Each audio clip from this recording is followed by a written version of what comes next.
A ver, pensemos en el primer siglo del cristianismo.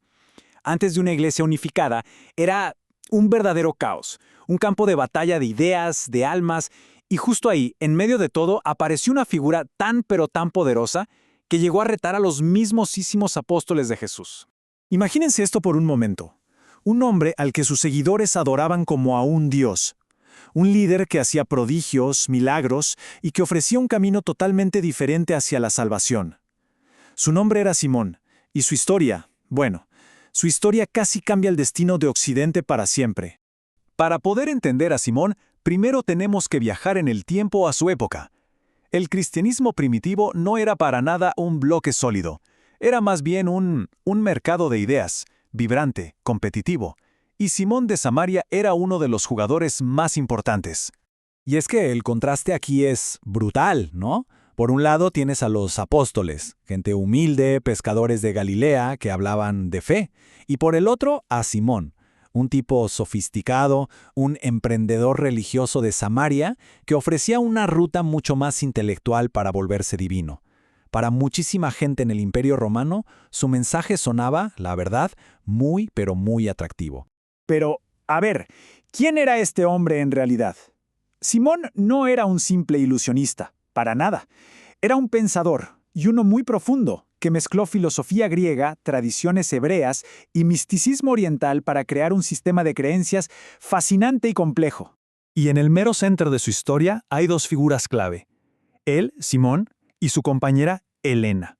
Pero ojo, él no la veía como una simple mujer. Para él, ella era la mismísima encarnación de Sofía, la sabiduría divina, un concepto central en toda su teología. Para entender a Simón hay que grabarse una palabra, gnosis. Viene del griego conocimiento, y aquí está la gran diferencia con los apóstoles. Según él, la salvación no se consigue solo con fe, no, se consigue conociendo verdades secretas del universo, de Dios y, lo más importante, de uno mismo. Y todo esto lo dejó por escrito en su obra principal, La Gran Declaración.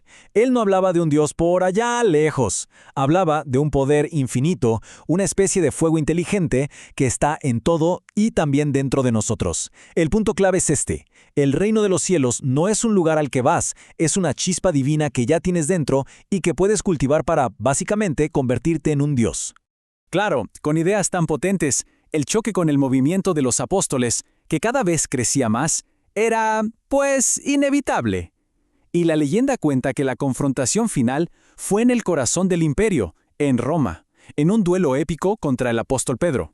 Ahora, aquí viene lo interesante.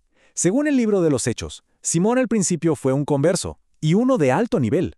Lo bautizaron y hasta recibió el Espíritu Santo de manos del mismísimo Pedro.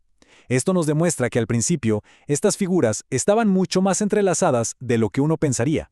Pero aquí es donde la cosa se empieza a torcer. Simón, al ver el poder que tenían los apóstoles, les ofreció dinero, así tal cual. Quería comprar la habilidad de dar al Espíritu Santo. Obviamente lo rechazaron, y de ahí nació el término simonía, un pecado que, ha hecho eco en la historia de la Iglesia por siglos. Y aquí la historia se vuelve una leyenda tremenda, una que nos muestra la batalla por quién contaba la mejor historia. Para demostrar su poder, se dice que Simón anunció que iba a subir al cielo. Y ahí, frente a una multitud en el foro romano, ¡pum!, empezó a levitar, a elevarse sobre toda la ciudad. Mientras toda la gente miraba para arriba, asombrada, Pedro no hizo ningún truco de magia. Al contrario, se arrodilló y se puso a orar.